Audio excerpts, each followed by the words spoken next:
We'll see. Alright, look, I want to talk about a place called Prairieland, where there was a court case that you might not have heard much about. And matter of fact, I ain't seeing it on the news in American land. Yeah, but these Texans all had to go to court because they did a protest against an ICE facility, and things got crazy, things got out of hand. Convicted a bunch of people for wearing black bloc of being assistant to some kind of terrorist organization, and that's what they're calling Antifa in this instance. And these were people who brought guns to a protest and were slamming them, shooting them off at police officers. But because of the actions of one person, all of a sudden the rest of them are getting lumped into it because of the clothes that they were wearing, because of the fact that they were apparently at a protest trying to show that they were aware of the situation and what ICE was getting away with behind closed doors. And so that resistance evolved into something that got them all indicted and eventually convicted. And I'm not sure if it can be overturned. I think there's possibility. Attempted murder was a charge that they all got acquitted from. Nobody got hit with that, but there were guns going off and there was lots of assistance, is what they're saying. That's what the charges were that eventually got put on them. And now they're gonna have to wear that unless they can get it off, and so we'll see what happens. But the court case already went along, and it's a step further in the process of them being able to say anybody that says I'm anti-fascist is aiding terrorists or part of some kind of organization, especially if you're at a protest where someone that you don't know gets into something they shouldn't be doing, and all of a sudden that's a whole thing for you. And because of what you were wearing, because you showed up, because you had a sign that says that you were showing solidarity with the protest, all of a sudden you're going through the court system. And they can actually convict you for being part of Antifa. That's a new precedent that the Trump administration is trying to set, and this is a victory for them.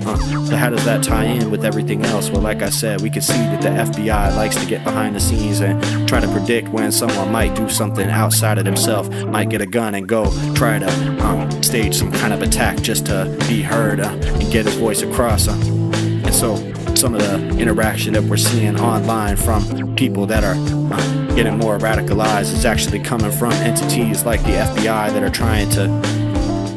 trying to provoke them and poke them and get them to do something, thinking that they might have the potential to do it in the first place and trying to push them to that point, just so they can make an arrest. Like I said, this guy Merchant who got caught up 2 days before Thomas Crooks tried to shoot Trump in the head. This dude was surrounded by FBI agents, even a friend that he was showing his plan to on a napkin the day before. That dude was a Fed or was recording him for some reason. And it seems like the Feds were involved for the whole time, for much longer than anyone had presented. And so that's what's going on behind the scenes. And what that means is that if you show up to a protest that is completely well-intentioned, and there's some Fed there that wants to get everybody in trouble, all he has to do to be the linchpin is to blow something up or start something. And if you were there and you were transporting materials that were being dispersed and passed along, then all of a sudden you are implicated in that crime. So someone that is a little bit tweaked in the head might be vulnerable to the Feds to be convinced to do that just to get all of you tied up. And that's how they can create the illusion that there are anti-fascist groups that are actually committing terrorist acts in the USA, when that's a lie. Not something I've ever seen with my eyes. And all these stories are fabricated. All these situations have so many nuances to them, and there are so many points where these cases should be thrown on the ground, and eventually that is probably what will happen with the Prairieland kids. At least I'm hoping that some of them are able to get out of this. I don't think a lot of cases like this will stick, but again, it depends on what evidence they're able to present, and it depends on the jury and how willing they are to defend whatever cops are in the neighborhood at the time.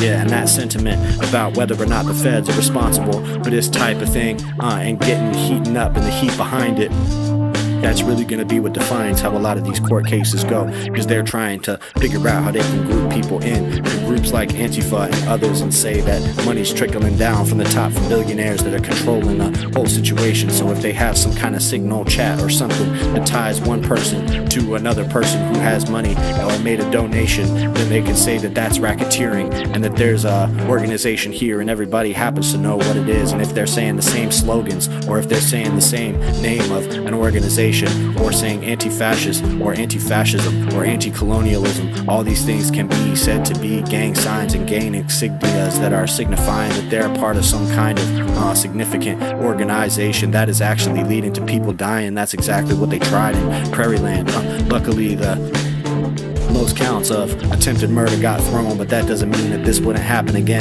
It couldn't get worse as time goes on, and we can see that they're finding ways to get their foot in the door when it comes to the courts to actually have to get some convictions on some of these things. And see if that holds up strong. I guess we'll see if it can go on the way that they would thought it would be.